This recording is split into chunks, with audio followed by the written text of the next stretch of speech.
할렐루야. 오늘도 함께 예배하는 우리 모든 가족들, 가정에서든지 어디서든지 예배하는 모든 가족들에게 하나님의 은혜와 능력과 평강이 넘치기를 주님의 이름으로 축원합니다.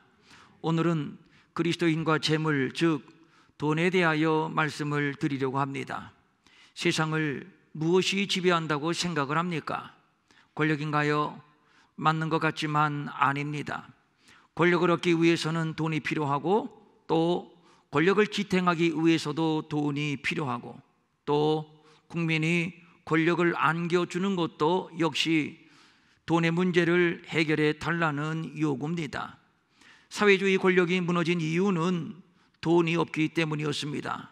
국가가 국민들에게 돈을 나누어 주는 제도가 사회주의인데 나누어 줄 돈이 없어, 그래서 파산 선고를 내려 사회주의가 해체된 것입니다. 그러면 자본주의가 만능인가요? 그렇지도 않습니다. 자본주의는 돈이 없으면 아무것도 못합니다. 응급으로 병원에 갔을 때 병원이 먼저 치료해 주기보다는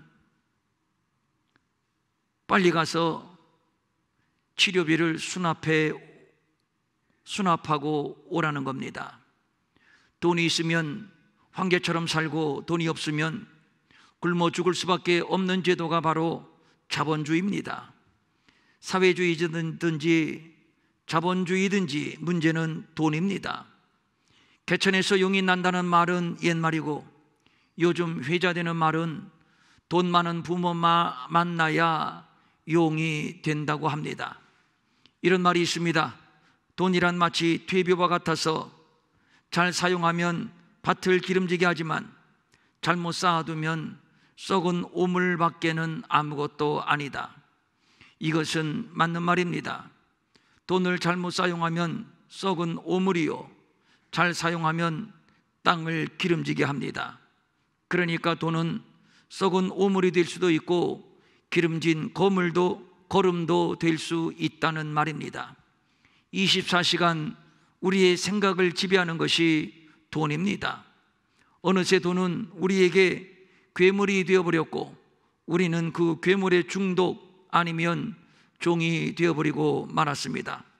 피는 물보다 진하다는 말이 있는데, 그런데 이 피로 나눈 관계를 파괴시키고 원수되게 하는 것, 그것이 바로 돈입니다. 3일 굶어서 도둑질 안 하는 사람이 없다고 합니다. 아무리 인격자, 성인군자라 해도 돈은 인격마저도 파괴시키는 힘이 있습니다. 돈을 가지고 있는 만큼 영향력, 지배력은 확대됩니다. 명령할 수 있고 군림할 수 있습니다.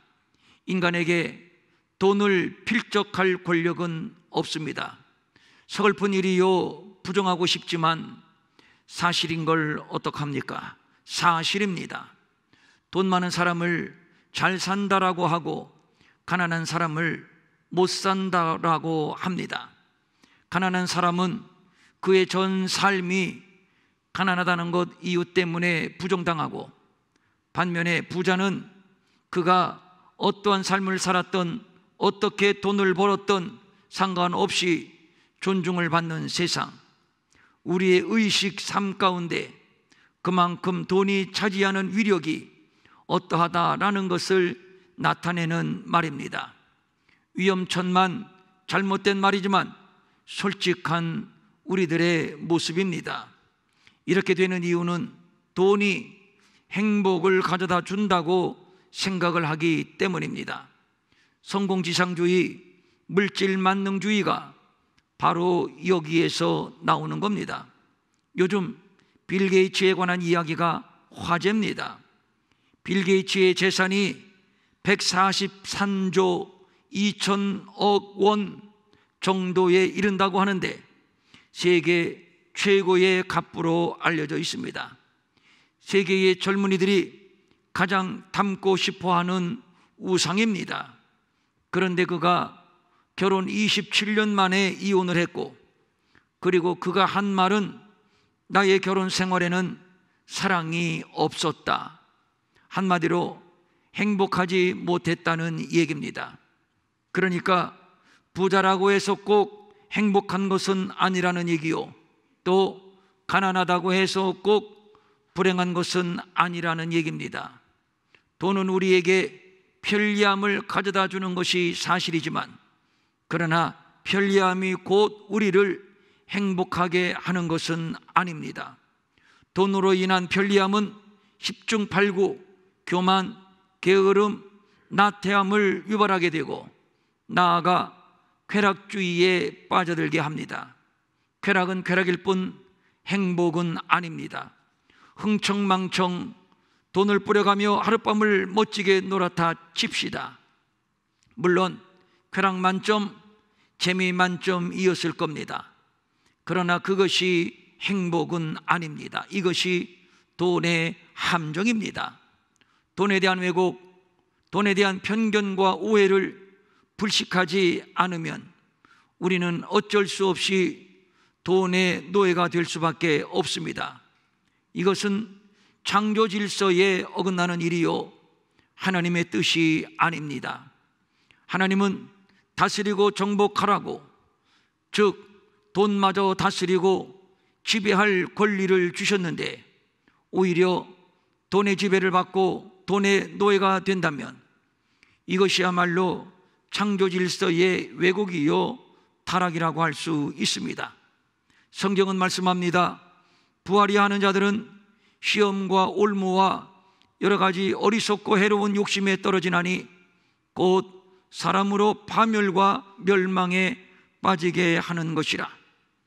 그리스도인이라고 해서 돈과 무관할 수 없습니다. 돈 때문에 하나님과 멀어지고 영혼을 잃어버리는 경우가 얼마나 많은지 모릅니다. 예수님께서 돈 많은 청년에게 내 소유를 팔아 가난한 자들에게 나누어 주라고 했더니, 그리고 나서 나를 따르라고 했더니 그의 반응은 그 청년이 재물이 많으므로 그 말씀을 듣고 근심하며 가니라. 구원과도 바꿀 수 없을 만큼 매력적인 것이 돈입니다. 그러므로 그리스도인들에게 중요한 것은 돈에 관한 성경적인 가치관을 정립하는 것입니다. 예수님께서 많은 무리들 앞에서 설교를 하셨습니다. 그런데 갑자기 어떤 사람이 나타나서 생뚱맞은 말을 하는데, 예수님, 형에게 명령해 주어서 유산을 좀 나하고 공평하게 나누어 갖게 해달라는 것입니다. 아마도 유산 문제에 대하여 불만이 있었나 봅니다. 그래도 그렇지 이 자리는 그런 부탁을 하는 자리가 아닙니다. 주제와는 아무런 상관이 없는 동문서답격의 말을 지금 불쑥 나타나 예수님에게 하고 있는 겁니다. 이 사람은 예수님의 말씀은 안중에도 없고 관심은 오로지 유산, 즉 돈이었던 겁니다. 그래서 예수님을 형과의 유산 다툼에 이용하려고 했던 것이지요. 전형적인 기복주의자입니다. 예수님의 관심은 하나님 나라의 복음이요, 그래서 지금 하나님 나라의 복음을 전파하고 있습니다. 그런데 이 사람은 전혀 딴 생각을 하고 있습니다. 예수님이 전파하는 하나님의 나라에 대해서는 관심이 없습니다. 오로지 돈입니다. 영혼보다 돈만 원을 아는 사람, 이를 위하여 지금 예수님을 이용하려 하고 있습니다. 예수님이 말씀합니다. 삼가 모든 탐심을 물리치라. 사람의 생명이 그 소유에 넉넉한 데 있지 아니하니라. 예수님은 지금 이 사람의 탐심을 지적하고 계십니다. 탐심은 분에 넘치게 더 많이 가지려는 욕심을 뜻하는 말입니다. 그러니까 사람의 생명이 소유의 유무에 있는 것이 아니라는 겁니다. 그런데 대부분의 사람들은 그렇게 생각하지 않습니다. 영혼보다 돈을 더 중요하게 생각하고 돈으로 영혼을 살 수 있다고 생각을 합니다. 극단적인 물질 지상주의입니다. 물질만 보이고 예수님이 안 보인다거나 물질만 보이고 영혼이나 천국이 안 보인다면 이것처럼 불행한 일은 없습니다. 사람이 떡으로만 사는 것이 아닙니다. 하나님의 말씀으로 삽니다. 육으로 난 것은 육이요 영으로 난 것은 영입니다. 진짜 나는 이 육체가 아니라 육체 안에 영혼이라는 얘기입니다. 이 자명한 진리를 사람들은 모릅니다.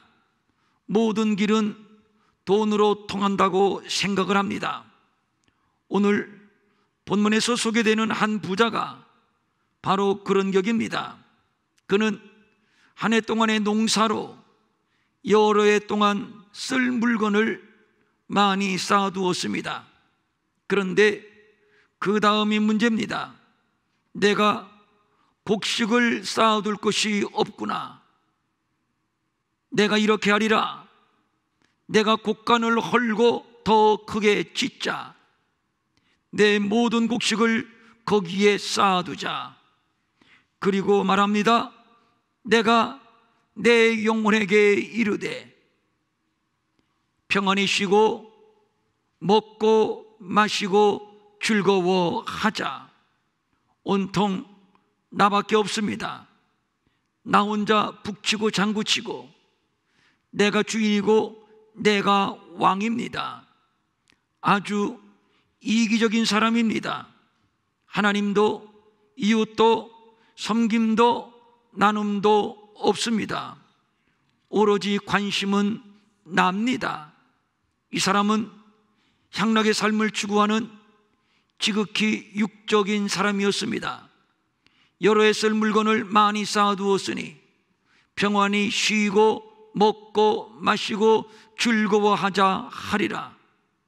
뿐만 아니라 향락을 즐기기 위해 탐심으로 가득 찬 사람이었습니다.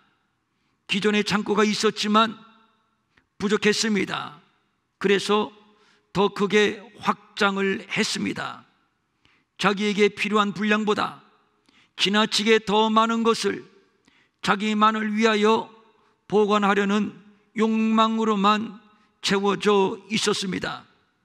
하나님이 우리에게 주신 물질은 자기의 영혼의 유익을 삼을 뿐만 아니라 하나님 나라를 위하여 사용하라고 하나님이 맡겨주신 겁니다. 그러므로 물질은 사명과 직결되는 문제입니다. 가진 만큼 사명입니다. 자기를 위한 지나친 욕심은 참 신앙의 윤리가 아닙니다. 오늘 본문은 말씀합니다. 하나님은 이르시되 어리석은 자여 오늘 밤에 내 영혼을 도로 찾으리니 그러면 내 준비한 것이 누구의 것이 되겠느냐? 생명이나 물질이나 모든 것의 주인은 하나님이시라는 겁니다. 욥이 돈, 자식, 아내와 친구들, 건강까지 모두 잃고 이런 고백을 합니다. 내가 모태에서 알몸으로 나와 싸운즉 또한 알몸이 그리로 돌아올지라. 주신 이도 여호와시요 거두신 이도 여호와시오니 여호와의 이름이 찬송을 받으실지니이다. 모태에서 나올 때에는 알몸이었습니다. 돌아갈 때도 역시 알몸으로 돌아갈 것입니다. 처음부터 내 것은 하나도 없었으며 있으면 있는 대로 없으면 없는 대로 모두 여호와의 것이요 그러므로 여호와가 찬송과 영광을 받으실 겁니다. 내가 내 영혼에게 이르되 영혼아 여러 해 쓸 물건을 많이 쌓아두었으니 평안히 쉬고 먹고 마시고 즐거워하자. 이것은 어리석은 짓이요 하나님의 것을 도둑질, 횡령하는 것과 다를 바가 없습니다. 어디 물질만 그런가요? 하나님께서 사울에게 초대 이스라엘의 왕권을 허락하셨습니다. 그러나 그가 교만하여 하나님을 떠났을 때 하나님은 단칼에 그를 패하시고 다윗을 왕으로 세우셨습니다. 사울을 왕위에서 패하신 분이 하나님이시고 다윗을 왕위에 다시 세우신 분도 하나님이십니다. 모든 권세는 하나님께로부터 났으며 하나님의 것입니다. 그러므로 권력을 쥔 자들은 하나님을 두려워할 줄 알아야 합니다. 그 알량한 권력을 이용해서 하나님을 대항하려 해서는 안 됩니다.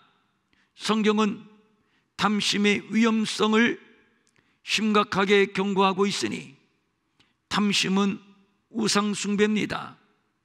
탐심의 위험성을 알았던 바울은 처절하게 자기 안에 탐심과 싸웠습니다. 그래서 십자가에 못 박아 버렸습니다. 그리스도 예수의 사람들은 육체와 함께 그 정욕과 탐심을 십자가에 못 박았느니라. 탐심은 하나님께서 금하신 선악과마저도 먹음직하고 보암직하고 탐스럽게 보이게 하고 육신의 정욕, 안목의 정욕, 이생의 자랑이 삶의 전부인 것처럼 착각하게 합니다. 이것은 아담으로부터 유전된 인간 내면의 원초적인 죄성입니다. 도덕적 수양이나 종교적인 수도 결심을 통해서 해결될 일이 아닙니다. 오직 하나의 방법은 십자가에 못 박아 버리는 겁니다. 그래서 바울은 이렇게 고백을 하지요. 나는 날마다 죽노라. 날마다 죽여야 할 원수입니다. 죽이지 않으면 이놈이 언제 꿈틀대어 내게 역습을 가할지 모릅니다. 이놈이 또다시 우리를 타락하게 할 겁니다. 그러므로 날마다 죽여야 합니다. 십자가의 말입니다. 이것이 정욕과 탐심을 이길 수 있는 유일한 방법이 되는 겁니다. 그러므로 중요한 것은 이것입니다. 부활이 하는 자들은 시험과 올무와 여러 가지 어리석고 해로운 욕심에 떨어지나니 곧 사람으로 멸망과 파멸에 빠지게 하는 것이라. 돈을 사랑함이 일만하게 뿌리가 되나니 이것을 탐내는 자들은 미혹을 받아 믿음에서 떠나 많은 근심으로써 자기를 찔렀도다. 절제되지 않는 부에 대한 욕망, 부활이 하는 자들은 즉 절제되지 않는 부에 대한 욕망을 말하는 것이요, 이것은 결국 파멸과 멸망에 빠지게 하는 겁니다. 이것으로 인해서 미혹을 받아 떨어지게 되며 이것이 우리를 찌르게 됩니다. 여기에서 찌르다라고 하는 말은 갈고리로 고기를 꿰는 것을 묘사할 때 사용하는 단어입니다. 섬뜩합니다. 탐심의 위험성을 강력하게 지적하는 표현입니다. 가룟 유다가 그랬습니다. 그는 은 30냥에 예수님을 팔아 넘겼고 그 가책으로 목을 메었고 나무에서 떨어졌고 창자가 터졌습니다. 또 아나니아와 삽비라 부부도 그랬습니다. 그는 하나님께 드릴 물질 얼마를 탐심으로 감추었다가 저주를 받아 그 자리에서 죽음이 되어버리고 말았습니다. 사단은 저들의 탐심을 이용해서 스스로 찌르게 했고 스스로 무너지도록 스스로 버림을 받도록 그렇게 했던 겁니다. 참으로 무섭습니다. 본문의 부자가 더 많이 쌓아두려고 했던 이유는 평안히 쉬고 먹고 마시고 즐거워하기 위해서였습니다. 그는 지극히 쾌락주의자였음을 알 수가 있습니다. 이 말을 원문으로 직역하면 너는 쉬라, 너는 먹으라, 너는 마셔라, 너는 기뻐하라. 네 개의 동사가 모두 명령형입니다. 내가 나를 향해서 명령한다는 것은 내가 나의 주인이라는 얘기이며, 쾌락을 향해서 돌진하는 방종입니다. 바로 이것입니다. 부자는 자기의 주인은 바로 자신이라고 생각을 하고 있는 겁니다. 그러니 곡식도 내 곡식, 곡간도 내 곡간, 영혼도 내 영혼, 그리하여 자신을 향해서 과감하게 명령을 합니다. 쾌락을 향해서 돌진하라. 하나님이 말씀합니다. 어리석은 자여, 오늘 밤에 내 영혼을 도로 찾으리니. 하나님은 이 어리석은 부자에게 쐐기를 박습니다. 내가 너의 주인이 아니야. 하나님, 바로 내가 너의 주인이라고 말입니다. 주인이 도로 찾으신다면 할 수 없습니다. 다 내놓아야 합니다. 나의 주인은 하나님. 그러므로 물질, 권력, 지식, 내 안에서 생성되는 모든 에너지, 이 모든 것은 다 하나님의 것입니다. 이것을 망각하는 순간 그는 시험과 올무, 파멸과 멸망에 빠지게 되는 것이요, 믿음에서 떠나 큰 근심으로 자기를 마구 찌르게 되는 겁니다. 이런 자는 어리석은 자요, 헛수고 인생일 수밖에 없습니다. 주인이신 하나님이 우리를 평안히 쉬고 먹고 마시고 마음껏 즐기라, 우리를 이렇게 세상에 보내셨겠나요? 마음껏 쉬어라, 마음껏 마셔라, 마음껏 즐거워하라. 이를 위하여 물질을 주시고 지식을 주시고 모든 것을 허락해 주셨겠나요? 하나님이 거두실 날이 곧 올 겁니다. 아주 불시에 오게 될 겁니다. 그때에 우리는 벌거벗은 모양으로 주 앞에 설 겁니다. 그리고 냉정하게 평가를 받을 겁니다. 내가 내게 맡긴 것을 너는 무엇을 위하여 사용했는가?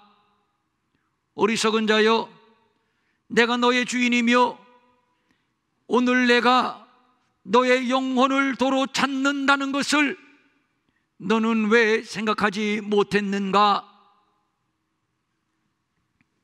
예수님의 말씀을 듣고 있던 제자들이 마음속으로 이런 생각을 했을 수 있습니다. 돈이 없으면 무엇을 먹고 무엇을 마시고 무엇을 입지? 노후 대책은 어떻게 하지? 예수님은 제자들의 마음속의 염려, 마음속의 불안을 간파하셨습니다. 그리고 이어서 말씀합니다. 내가 너희에게 이르노니 너희 목숨을 위하여 무엇을 마실까, 무엇을 먹을까, 몸을 위하여 무엇을 입을까 염려하지 말라. 까마귀를 생각하라. 심지도 아니하고 거두지도 아니하며 골방도 없고 창고도 없으되 하나님이 기르시나니 너희는 새보다 얼마나 더 귀하냐. 골방도 없고 창고도 없으되 하나님이 기르시나니. 오늘 본문의 부자는 자기를 위하여 더 크고 더 웅장한 창고를 짓기에 급했습니다. 그러나 우리 하나님이 말씀합니다. 공중의 새를 봐라, 까마귀들을 봐라. 심는 이도 없고 거두는 이도 없는데 골방도 없고 견고하고 웅장한 거창한 창고도 없으되 하나님이 기르시지 않느냐? 그러니까 미래의 운명은 재물에 있는 것이 아니라 하나님께 있다는 것입니다. 그러므로 나를 위하여 골방에 집착하고 나를 위하여 더 크게 창고를 짓고 재물을 쌓아두고 그리고 그 재물을 의지하려 하지 말고 하나님을 의지하라는 것입니다. 너희 소유를 팔아 구제하여 낡아지지 아니하는 배낭을 만들라. 너희 보물 있는 곳에는 너희 마음도 있느니라. 본문의 부자는 자기를 위하여 창고를 더 크게 지었지만 주님은 말씀합니다. 낡아지지 않는 배낭을 만들라. 응용한다면 어리석은 자여, 그래봐야 그 창고는 무너지는 창고야. 무너지는 창고를 지어라. 그런 것이 어디 있는가? 그것은 말장난이요 속이는 말 아닌가?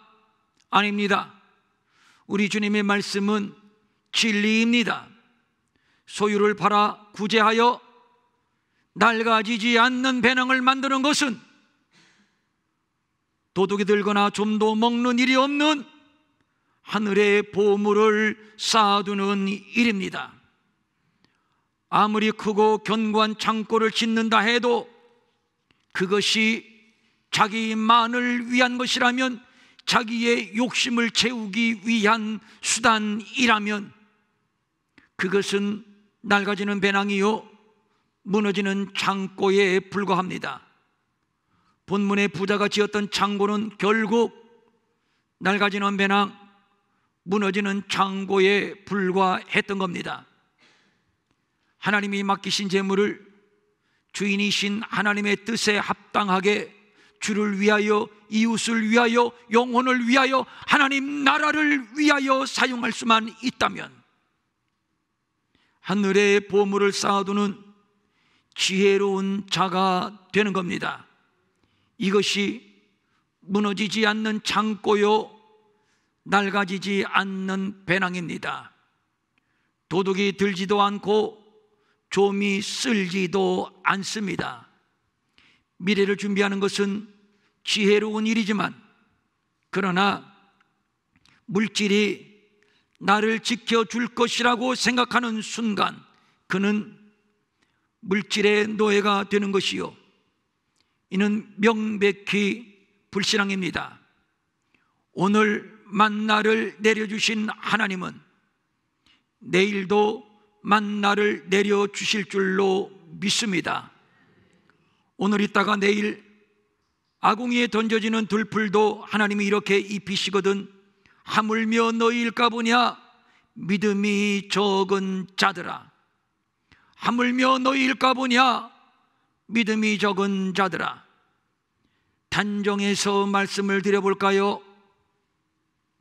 믿음은 재물, 즉 돈과의 싸움입니다.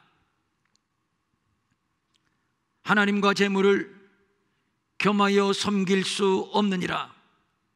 성경에서 가장 찔리는 말씀, 가장 거북하고 부담이 되는 말씀입니다. 본문은 이렇게 결론을 맺습니다. 자기를 위하여 재물을 쌓아두지 말고 하나님께 대하여 부요한 자가 되라. 하나님께 대한 부를 말하고 있습니다. 하나님께 대하여 부요한 자는 그의 나라를 위하여 재물을 사용하는 자요, 이것이 무너지지 않는 창고에 보화를 쌓는 것이요 낡아지지 않는 배낭입니다. 도둑이 들지 않고 좀도 쓸지 않습니다. 보물이 있는 곳에 너희 마음도 있느니라. 이것이 우리의 믿음이요 그리스도인의 재물관입니다. 그러므로 그리스도인이 구할 것은 재물이 아니라 그의 나라입니다. 그리하면 이 모든 것을 너희에게 더하시리라. 더하여 주신다는 하나님의 약속을 믿을 수 있기를 바랍니다.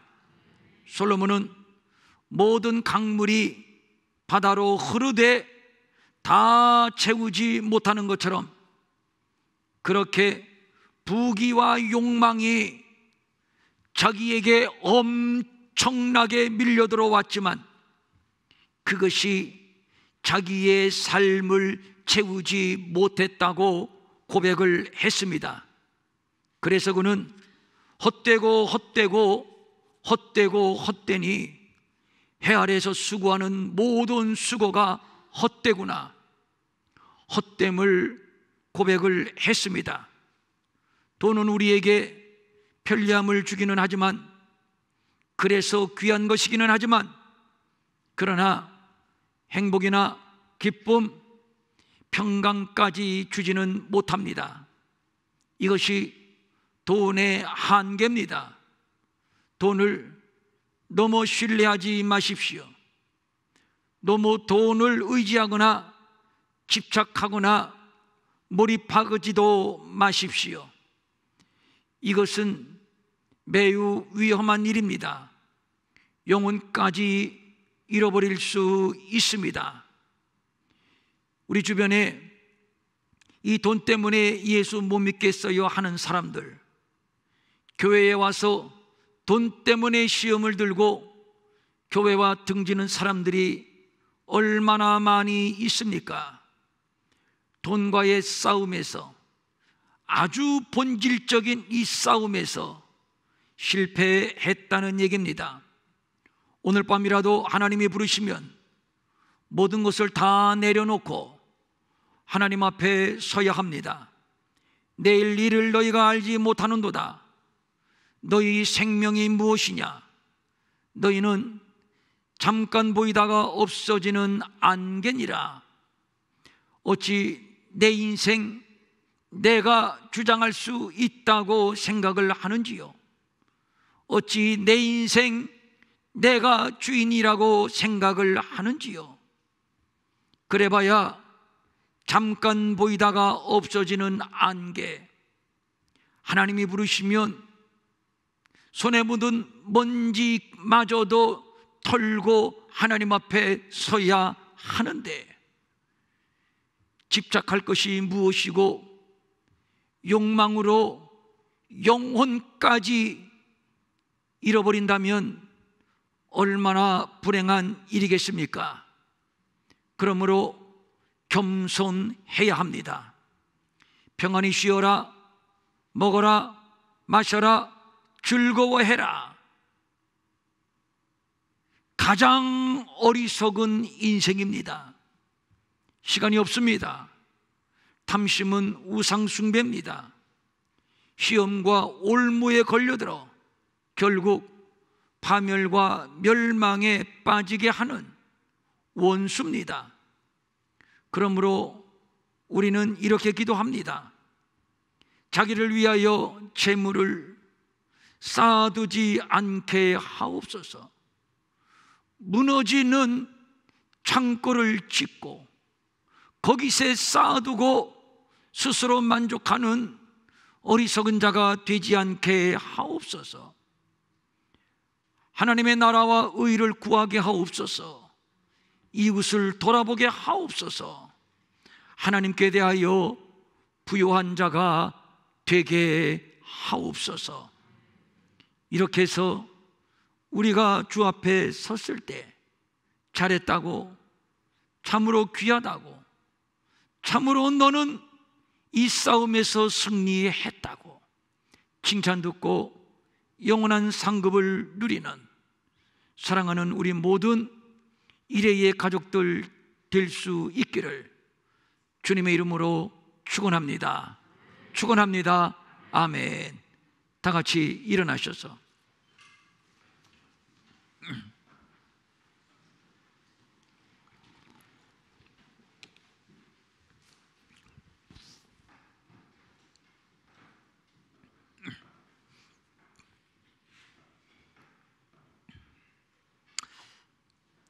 물질은 많든지 적든지 내 것이 아닙니다. 하나님이 맡겨주신 겁니다. 우리가 늘 스스로에게 이것을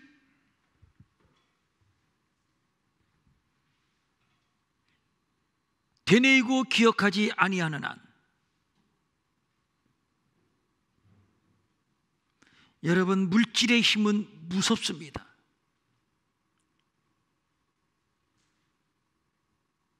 누구든지 무너뜨리고 누구든지 잡아먹고 누구든지 파멸시키는 힘이 물질에게 있습니다. 영혼마저도 무너뜨리고 파멸시키는 힘,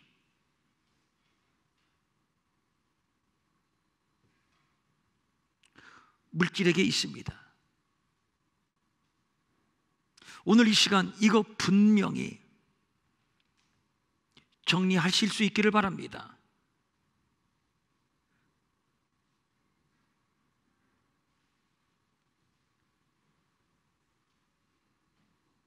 내 수중에 얼마가 있건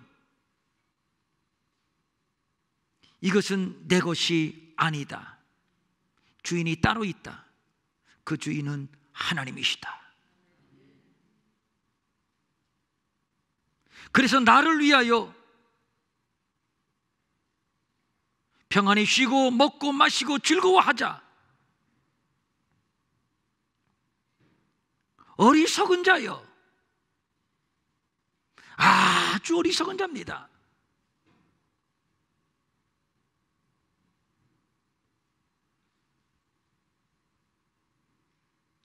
왜 우리가 하나님을 신뢰하지 못하는지요?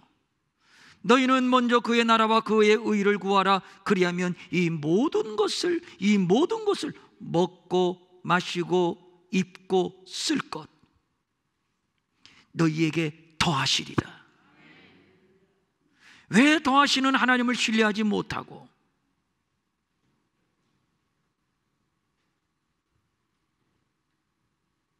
구멍난 전대, 헤어진 배낭,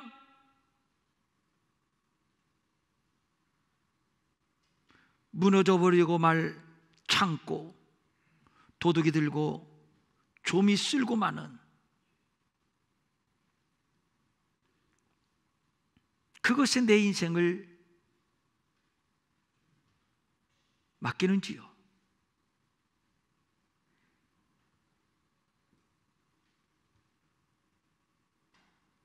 자, 내 전대는 구멍난 전대는 아닌지, 헤어진 배낭은 아닌지,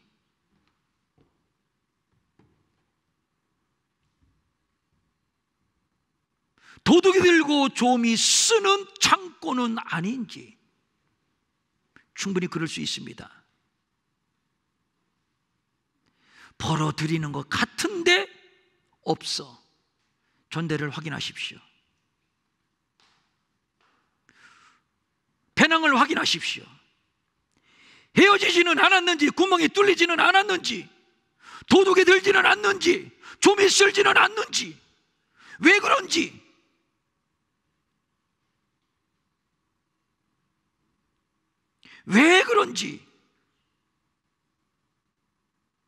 그것을 점검해야지요.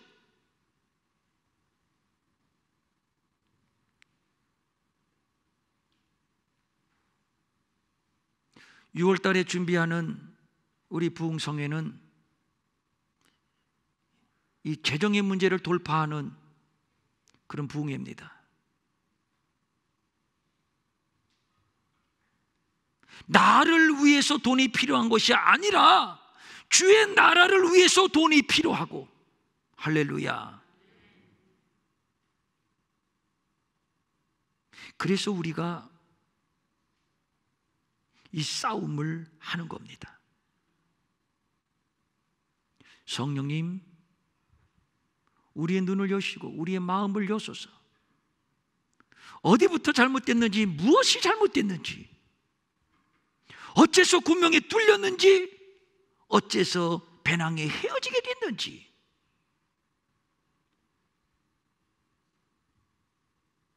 나를 돌아보게 하옵소서. 볼 수 있는 눈을 열어 주옵소서. 깨달을 수 있도록 지혜의 영이여 임하소서.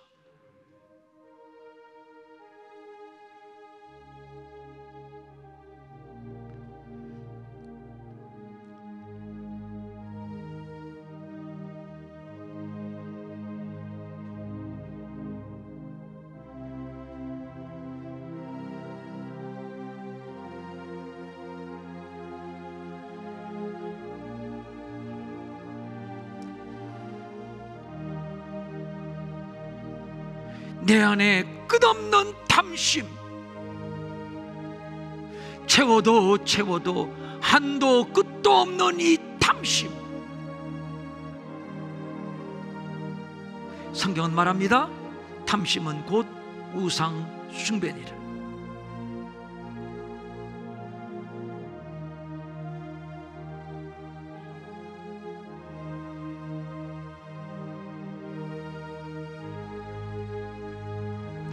이제 다시 헤어진 배낭을 꼬매고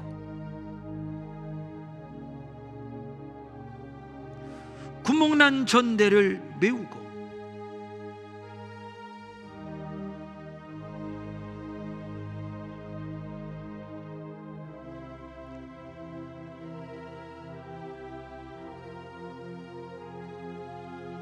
이제는 그의 나라와 그의 의를 위하여 헌신을 다짐합니다. 성령님, 이 시간, 성령님, 이 시간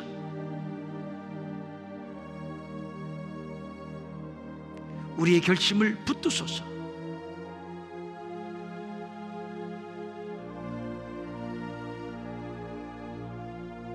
이 싸움에서 이기게 하시고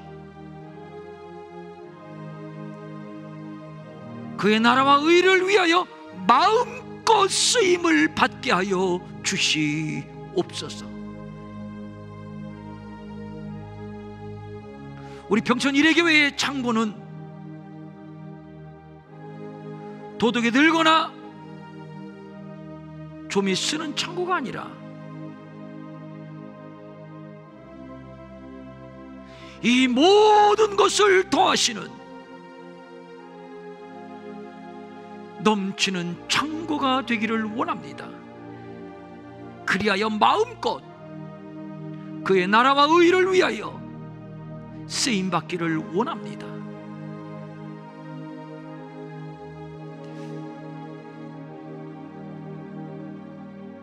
이 하나님의 크신 비전을 담아낼 수 있는 그릇이 되게 하여 주시옵소서. 어려운 시기를 지나고 있습니다. 많은 사람들이 못 살겠다고 아우성합니다. 너무 힘들어서 스스로 극단적인 선택을 하는 자들도 많이 있습니다. 앞으로 더 어려워질 것이지만 공중의 새를 봐라, 들의 백합화를 봐라. 누가 저들을 위하여 골방을 짓느냐? 누가 저들을 위하여 창고를 지어주느냐? 그렇게 하지 않아도 먹이고 입히시거늘. 믿음이 적은 자들아, 하물며 너희일까 보냐. 이 믿음, 이 확신, 이 담대함,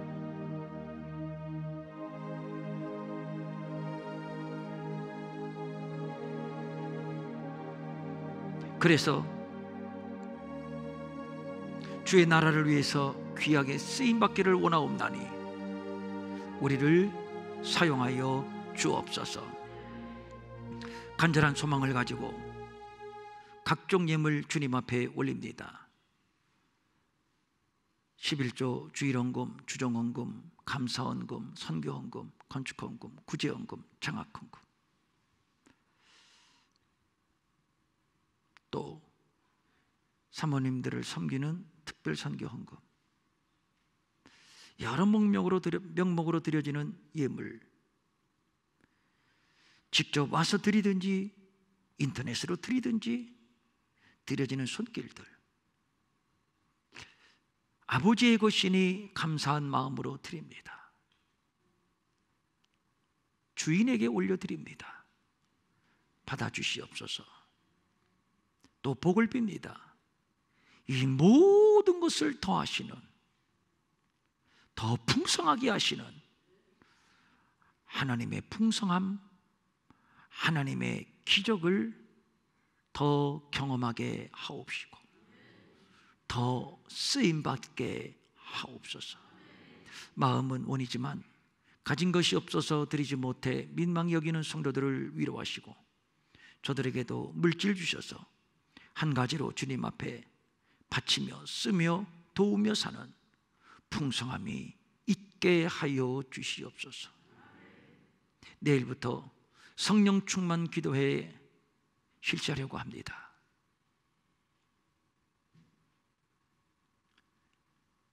다 가졌어도 내 안에 성령님이 역사하지 않는다면, 임재하지 않으신다면 아무것도 없는 것과 마찬가지 아니겠습니까? 한 주간 성령 충만 기도회에